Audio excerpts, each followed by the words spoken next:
Donc, dernière technique d'échantillonnage, très court comme technique, c'est assez simple, c'est la technique d'échantillonnage de volontaire.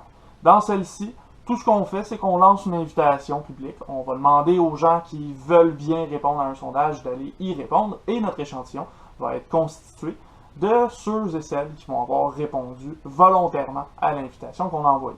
Donc ici, le hasard ne fait rien. C'est vraiment des gens qui veulent répondre qui vont répondre et dans ce cas-ci, comme c'est un échantillonnage de volontaires, on ne peut absolument pas contrôler le nombre de personnes qu'il va y avoir dans l'échantillon. On ne sait pas qui va répondre, à moins qu'on décide de choisir, par exemple, les 300 premières réponses et qu'on en ait vraiment plus.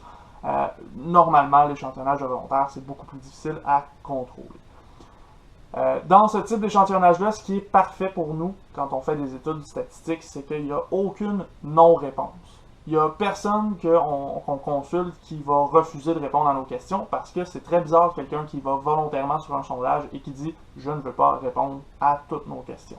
Donc, aucune non-réponse obtenue lorsqu'on fait l'échantillonnage de volontaire.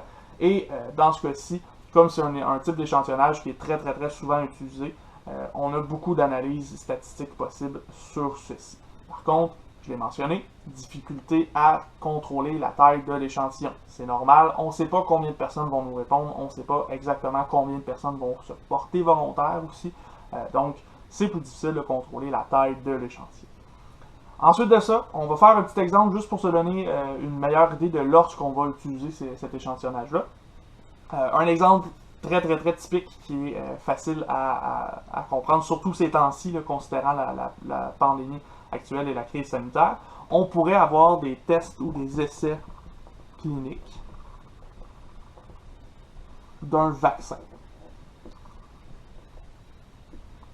C'est normal qu'on demande à des gens qui se portent volontaires de venir tester un vaccin plutôt que d'imposer à des gens qu'on va leur faire tester un vaccin dont on ne sait pas encore les effets.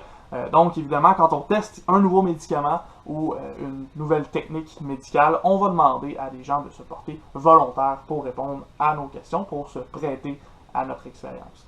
On pourrait aussi avoir des sondages dans le cadre d'un cours.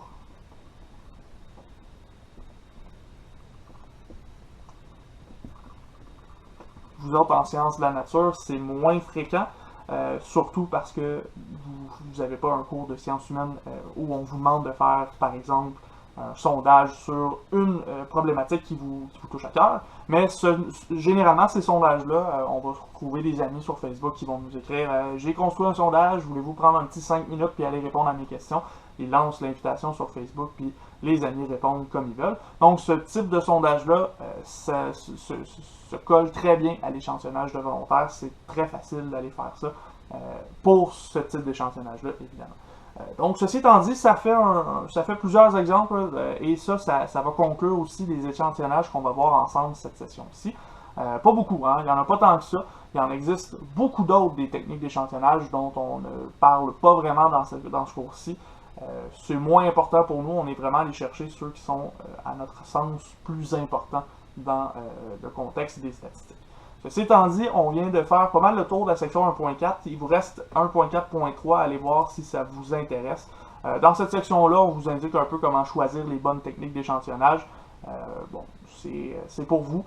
C'est vraiment pour vous aider. Nous, on ne passera pas là-dessus. Donc, allez voir ça, c'est à la page 22 de votre manuel de classe. Ensuite de ça, allez voir dans les descriptions, il y a des exercices comme d'habitude avec les pages associées.